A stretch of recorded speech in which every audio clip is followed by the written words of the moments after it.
नमो अरिहन्ताणं नमो सिद्धाणं नमो ऐरियाणं नमो वज्रायाणं नमो लोहिसपिसाहोणं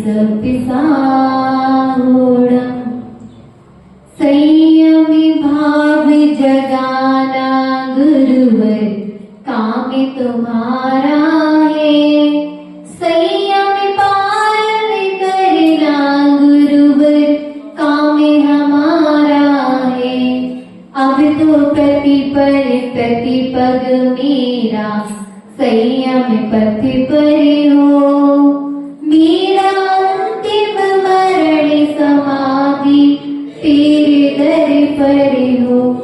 देवती चिंतन श्री पार्श्वनाथ भगवान की, आचार्य श्री विराग सागर जी महाराज की, आचार्य श्री विश्व सागर जी महाराज की, आचार्य श्री विभव सागर जी महाराज की, जी पाणी पुत्री अर्का सिद्ध श्री माता जी की, तीन कम नौकर महामुनिराज की, अहिंसा में विश्व धर्म की।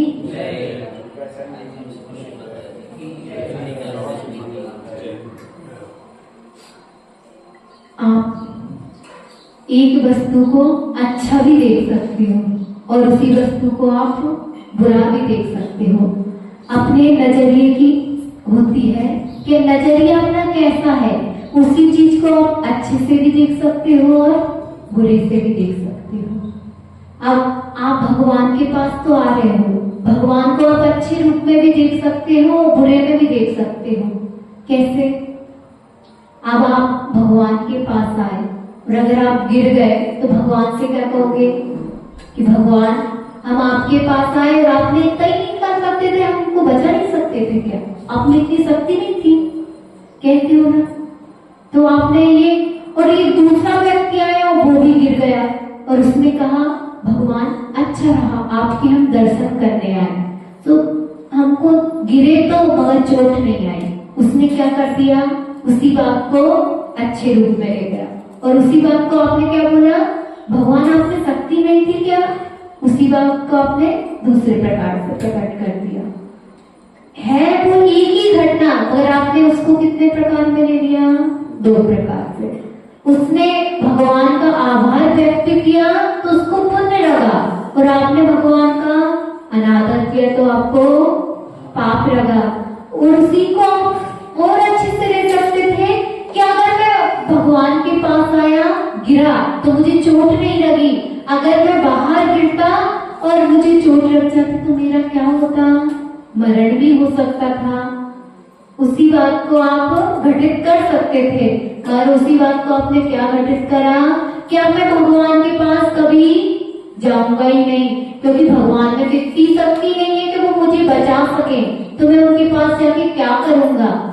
यही सोचते हैं ना, सोचते हैं ना, क्योंकि हम हर दिन के मंदिर आ रहे हैं, भगवान को हर दिन की तो चावल चढ़ा रहे हैं, इतना सब चढ़ रहे कर रहे हैं, मगर भगवान हमारी कभी सुनते ही नहीं है। तो आप क्या सुनाने आए हो भगवान को? नहीं आए ना। तो भगवान से फिर आप कैसे प्रार्थना कर रहे हो कि भगवान हमारा घर अच्छा बना दो, हमारी पत्नी तो अच्छी है मगर और अच्छी भी हो सकती थी, हमारे पतिदेव अच्छे हैं मगर और अच्छे हो सकते थे। कि भगवान करते हैं आपका अच्छा बुरा, भगवान कर रहे हैं क्या? नहीं। कौन कर रहा है? तो फिर अपना क्या कर रहा है?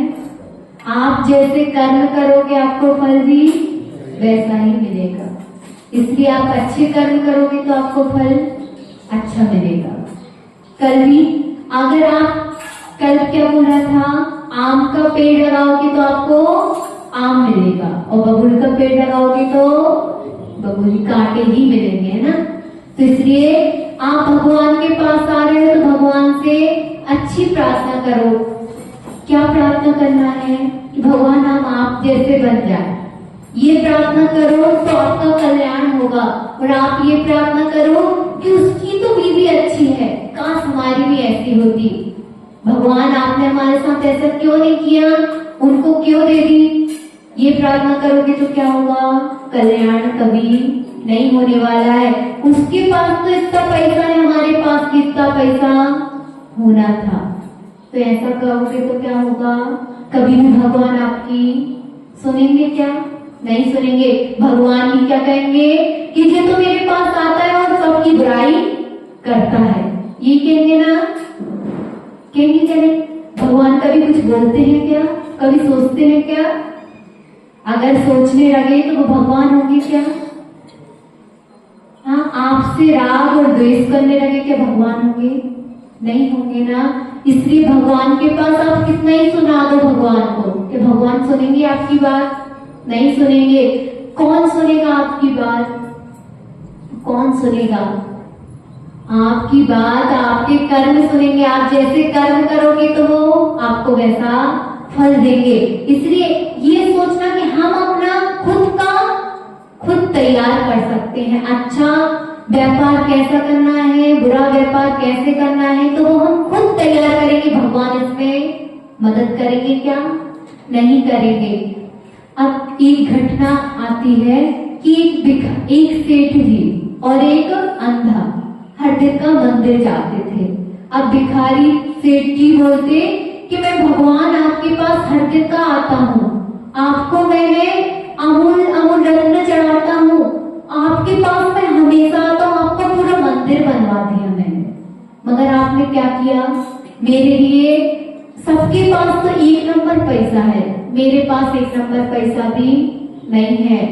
सबके पास अच्छा बेटा है, मेरे पास अच्छा बेटा भी नहीं है। भगवान से वो अनेक प्रकार से शिकायतें करता कि मेरे पास पैसा तो है मगर वो कैसा है? 2 नंबर का है, तो मैं उसको भी अच्छे से यूज नहीं कर पा रहा हूँ। हाँ, और अब वो दूसरा जो अंधा है वो भगवान के पास आता है और भगवान से प्रार्थना करता है, हे भगवान तूने बहुत अच्छा किया मेरे साथ, आंखें नहीं है कोई बात नहीं। क्या कह रहा वो? आंखें नहीं है तो कोई बात नहीं, आपने मुझे पैर तो दिए जिससे मैं आपके पास आ सकता हूँ, और मैं आपको आंखों से नहीं देख पा रहा हूँ, मगर आपके पास आंखें हैं तो आप मुझे तो देख सकते हो ना? क्या आप मुझे तो देख सकते हो? कोई बात नहीं, मैं आपको नहीं देख पा रहा हूँ मगर आपकी नजर तो मुझ पर पड़ रही है, ये आपका मेरे ऊपर बड़ा सौभाग्य है। अगर आप सौभाग्य मान के धर्म करोगे तो आपको फल अच्छा मिलेगा, और अगर आप सौभाग्य मान के नहीं करोगे तो क्या फल तो मिलेगा?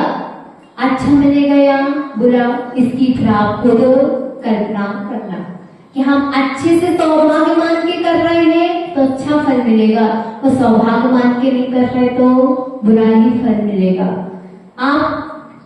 आप मंदिर आ रहे हो, मंदिर में अभिषेक कर रहे हो, और उसी जल को आप 2 प्रकार से ले सकते हो। जो आपके ऊपर डाला जल तो कहाँ जाएगा? नाली में जाएगा। और भगवान के ऊपर डाला जल तो कहाँ? आपके मस्तक के योग पे लगाने का योग हो गया, वो क्या बन गया? गंधोदक बन गया। पानी के भी 2 प्रकार हो सकते हैं, एक तो पूजनीय बन गया और एक निंदनीय हो गया। जो नाली में गया उसको आप छूने जाओगे क्या पानी को? अगर छूने जाओगे तो फिर से नहाना पड़ेगा, होता है कि नहीं? और अगर गंधोदक को छू लिया तो आप पूजनीय बन गए, है ना? बन गए कि नहीं? गंधोदक इतना, इसलिए अपन को उत्तमोत्तम जाना चाहिए। कभी भी अपन को नीचे की ओर देखो तो इसलिए देखो कि देखो वह भिखारी, उसको 2 टाइम की रोटी भी खाने को नहीं मिल रही, हमारे पास तो सब चीज है। नीचे तरफ देखो तो ये चीजें देखो कि वो देखो कितने कष्ट भोग रहा है। भगवान ने हमको 2 टाइम की रोटी दी है, भगवान ने हमको अच्छा घर दिया है, उनकी धन्यवाद दो, ना कि उनके पास आके हमारा घर तो अच्छा है, थोड़ा सा बड़ा होता तो आपकी कभी पूर्ति हो सकती है क्या? नहीं हो सकती है। जितने में हो उतने में भगवान का हमेशा क्या करना चाहिए? अपन को क्या करना चाहिए? धन्यवाद देना चाहिए। भगवान से उपेक्षाएं रखोगे तो आपको कभी भी उपेक्षा पूर्ति नहीं होती है, इसलिए उपेक्षाएं किसी से भी नहीं रखनी चाहिए। आप बच्चे से उपेक्षा रखोगे तो आपको निराशा ही मिलेगी। आप उससे सोचो कि वो 70% हमेशा नंबर रहा है, तो क्या ऐसा हो सकता है? नहीं हो सकता है, क्योंकि हमारे भी नहीं आए तो उसके आ जाए तो बहुत बड़ी बात है। हमारी बड़ी माता जी कहती है, आप 33 नंबर भी रहोगे तो कहाँ जाओगे? अंग्रेजी क्लास में पहुंचोगे, और 99 भी रहोगे तो अंग्रेजी क्लास में पहुंचोगे। इसलिए वो अच्छे से पास हो गए तो उसकी तारीफ करो, ना कि नहीं तेरे को तो इतने नंबर लाने थे। तो इससे क्या होगा, वो डिप्रेशन में चला जाएगा। इसलिए अपन को किसी को डिप्रेशन में लाने का कार्य ही नहीं करना है।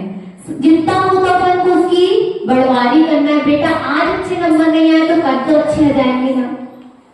उसको आप जितना ऊंचा ले जाना चाहोगे तो आपने ही ठोस से जा सकता है। आप उसको अच्छे विचार दोगे तो वह ऊंचा जाएगा, और उसको आप हर देता बोलो कि नहीं तेरे से तो ये काम नहीं होगा, तो वो कर पाएगा क्या? कार्य नहीं कर पाएगा। वो कार्य अच्छा भी कर रहा होगा तो बिगड़ जाएगा। क्यों बिगड़ जाएगा? कि वह आपका चेहरा देखेगा और उससे कार्य बिगड़ जाएगा। इसलिए किसी को भी इतना डराओ के मत रखो कि वो कार्य आपके करने से बिगड़ जाए। आप आओ और उससे कार्य बिगड़ जाए, इसलिए ऐसा कार्य भी मत करो। इससे भी अपन को क्या लगेगा? पाप लगेगा। बोलो अहिंसा में विश्व धर्म की। आज का सिद्ध श्री माता जी की।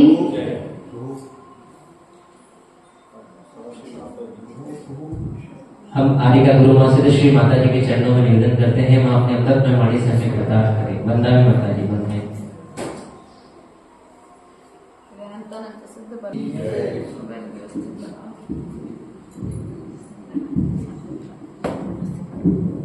कल्याणी मंदिर मुरारी मवद देवी गीता भय प्रदमनिंदित मंगरी पद्मम संसारी सागरिणी मंजिरसी सिदंतु पोताये माने भविना मेजिनेश्वरस्य। आज क्लास पढ़ने की मानसिकता में ही बैठी थी क्या? है आपको दिख रहा था ना सब नियम। कल संडे था, है ना, इसलिए शायद सब लोग आज मंडे भी मना रहे हैं। कोई बात नहीं, चलिए 2 काव्य का उच्चारण एक साथ में आप सभी करेंगे, फिर अपन तक तीसरा काव्य प्रारंभ करेंगे। कल्याणी मंदिर मुरारे मावद भेदी गीता भय प्रदमनिंदित मंगरी पद्मम संसारी सागरिणी मंजिरसी सिदंतु पोताये माने मविदम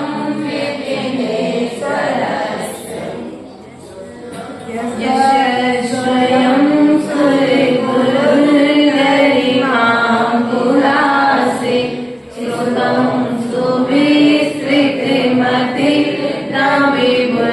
विधातुं तीर्थेश्वरस्य गमितस्मै भूमिकेतोस्तस्याग्नेसे किल संस्तवनं करिष्ये।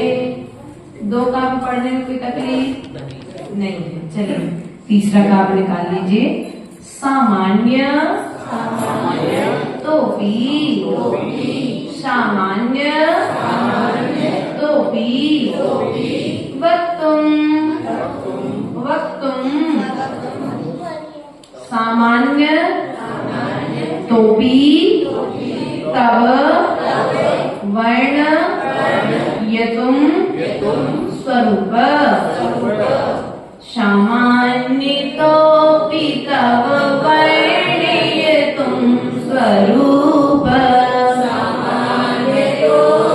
तव वर्णयितुं स्वरूप मस्मादृशा कथमधीसे भवन्त्यधीशा मस्मादृशा कथमधीसे भवन्त्यधीशा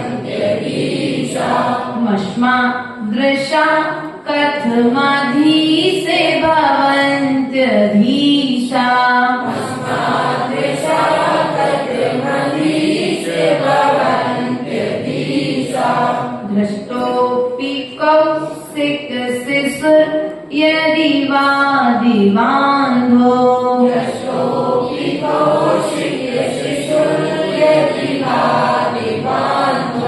दृष्टोऽपि कौशिक शिशुर यदि वादि बांधो।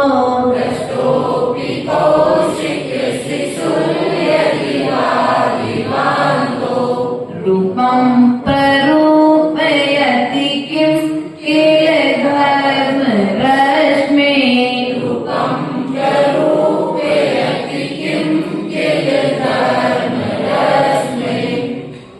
मश्मा दृशः कथ मधीस भवन्त्य धीशा। दृष्टोऽपि कौशिक शिशुर यदि वा निबान्धो। रूपं प्ररूप यति किम किल घर्म रश्मि। सबसे पढ़ते बन जाएगा। एक बार उच्चारण करके बताइए।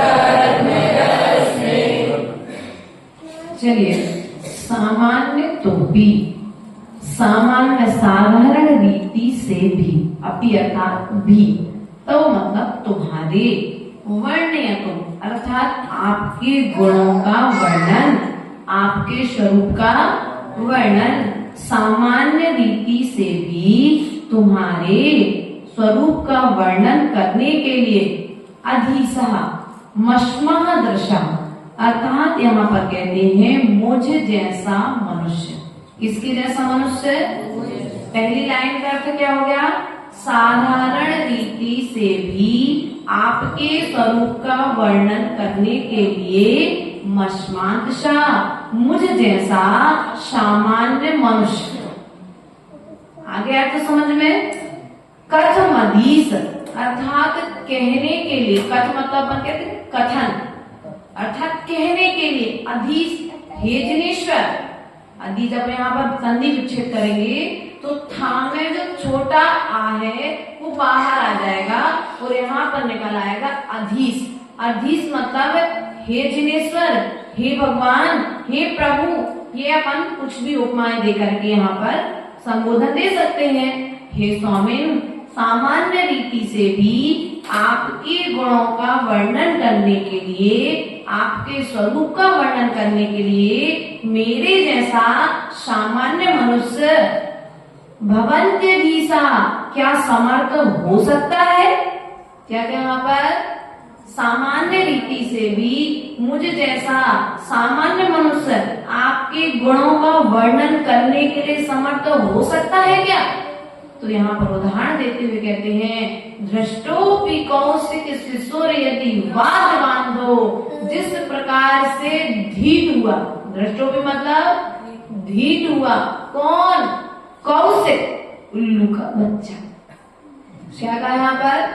देखो आप लोग से नहीं कह रहे, उमा स्वामी महाराज अपने आप को कह रहे कि मेरी ये जो चेष्टा है, मैं जो पुरुषार्थ कर रहा हूँ, ये चेष्टा उल्लू के बच्चे की तरह है। क्योंकि मैंने आपको देखा नहीं, आपको जाना नहीं, लेकिन फिर भी मैं आपको देखने का और आपके गुणों का गुणानुवाद करने का पुरुषार्थ कर रहा हूँ। तो मेरी ये जो चेष्टा है उस उल्लू के बच्चे की तरह है। तो उल्लू का बच्चा क्या करता है? दिवांधो, दिन में आंखों से अंधा होता है, अर्थात उसे दिन में दिखाई नहीं देता है, लेकिन फिर भी रूपम प्ररूपयति किम किल घर्म रस में वह क्या करता है? घर्म रस में सूर्य के रूपम रूप को, किम मतलब यहाँ पर क्या, किम मतलब क्या, देखने का प्रयास नहीं करता है? करता है।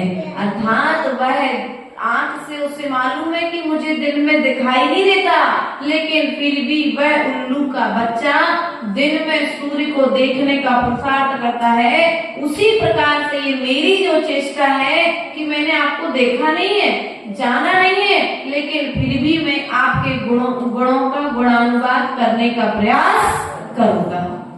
अर्थ समझ में आ गया? बोले पारसनाथ भगवान की। एक बार इस काव्य का आप लोग उच्चारण करके बता दीजिए मंत्र।